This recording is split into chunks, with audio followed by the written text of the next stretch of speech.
यदि आप भी एक इंजीनियर बनना चाहते हैं तो आपको एक डिप्लोमा कोर्स करना होता है या तो फिर आपको डिग्री करना होता है। तो आज की वीडियो में हम यही जानकारी देखेंगे कि बीई कोर्स क्या है, ये कितने साल का कोर्स होता है, इसको आप करने के बाद सरकारी क्षेत्र में या फिर प्राइवेट सेक्टर में जॉब कैसे करेंगे और सैलरी कितनी मिलेगी। और साथ साथ में हम यही भी देखेंगे कि कौन सी ब्रांच का सिलेक्शन करना चाहिए अगर आप इंजीनियर बनते हैं। तो सारी इन्फॉर्मेशन हम देखेंगे और साथ में यही भी देखने वाले हैं कि अगर आप प्राइवेट कॉलेज से एडमिशन लेते हैं तो उसमें फ़ीस कितनी लगती है। फुल प्रोसेस आपको इस वीडियो में मिलने वाली है, तो अंत तक बने रहिए फ्रेंड्स। अगर आप नए हैं तो चैनल को सब्सक्राइब जरूर कर लेना।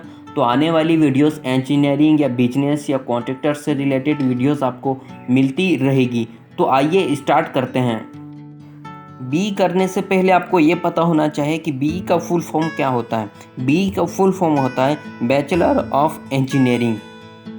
बी कोर्स करने के लिए एलिजिबिलिटी कितनी होना चाहिए, तो उसके लिए आपको मान्यता प्राप्त बोर्ड से फिजिक्स, केमिस्ट्री और मैथमेटिक्स के सब्जेक्ट के साथ 12th पास होना चाहिए। अगर आप 12th पास नहीं हैं तो आपके पास डिप्लोमा कोर्स होना चाहिए, तभी आप बीई कर सकते हैं। अगर आपने डिप्लोमा कोर्स किया है, आपने 3 साल का डिप्लोमा किया है, फॉर एग्ज़ाम्पल आपने मैकेनिकल से डिप्लोमा कोर्स किया है, तो उसके बाद आप बीई करते हैं तो आपको सीधा सेकेंड ईयर में आपको एडमिशन मिल जाता है। जिस ब्रांच से आपने डिप्लोमा किया है उसी ब्रांच से आप एडमिशन बीई में लेते हैं। तो अब ये बीई कोर्स 4 साल का होता है। अगर आप बीई कोर्स सरकारी कॉलेज से करते हैं तो आपको कुछ एंट्रेंस एग्ज़ाम देने होते हैं, तभी आपको गवर्नमेंट कॉलेज में एडमिशन मिल जाता है। तो आपको कुछ फ़ीस कम लगेगी।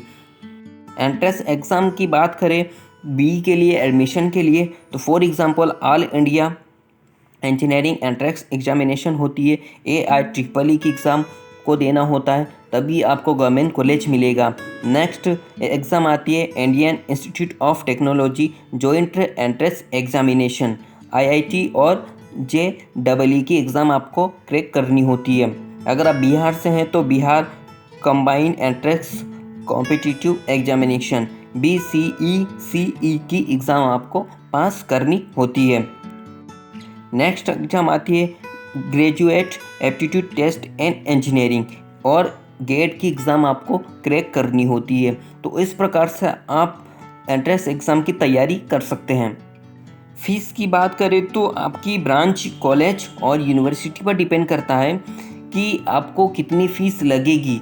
अगर थोड़ा कम लेवल का कॉलेज होगा तो आपको थोड़ी कम फीस लगेगी, लेकिन हाई लेवल का कॉलेज होगा तो आपको ज़्यादा फीस लगेगी। फिर भी 50,000 से 2 लाख तक आपको फ़ीस पर ईयर, कम लेवल का अगर कॉलेज होगा तो 50,000 रुपये पर ईयर आपकी फ़ीस लगती है। अगर आपको स्कॉलरशिप मिलती है तो आपको थोड़ी कम फीस लग जाती है। तो ये आपको देख लेना है कि किस कॉलेज में आपको एडमिशन लेना है।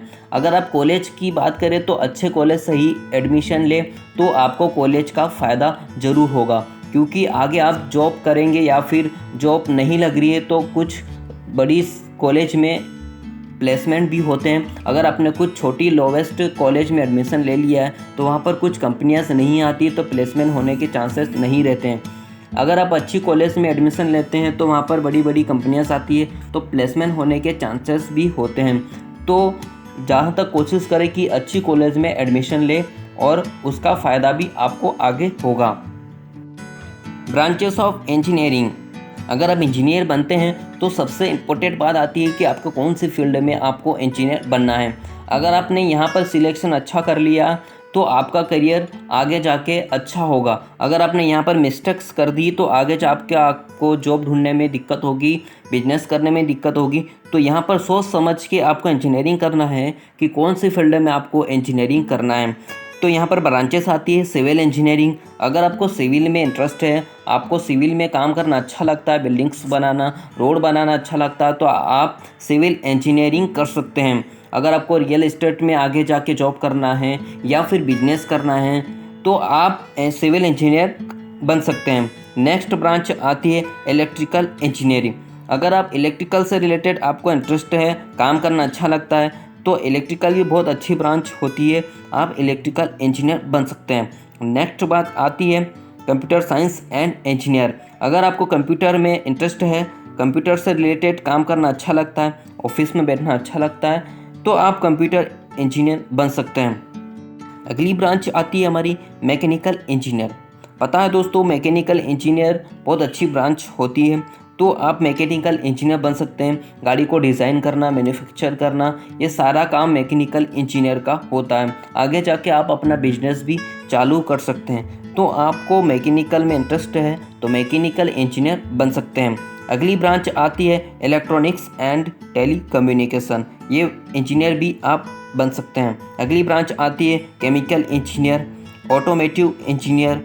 आप इस प्रकार से अपनी ब्रांच का सिलेक्शन कर सकते हैं कि आपको इंटरेस्ट किस में है। इंटरेस्ट के हिसाब से ही आपको ब्रांच का सिलेक्शन करना है, तो आपका करियर अच्छा होगा।